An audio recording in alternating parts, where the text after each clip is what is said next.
DACAmented high school graduates fight hurdles to higher ed.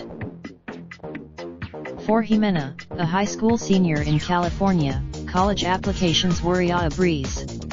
The straight-A student, what was harder for the 18-year-old was deciding where to apply out and finding universities that had resources and scholarships for undocumented students like her.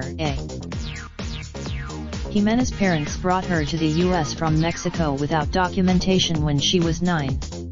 As an undocumented, I worked hard to have straight A's in a lot of extracurricular activities, but the only requirement I wasn't meeting for the scholarships was citizenship or DACA. SE 1000. Raindrop, drop top smoking, no cooking the hot pot. Fucking on your bitch, yeah, that. Looking up, open the park.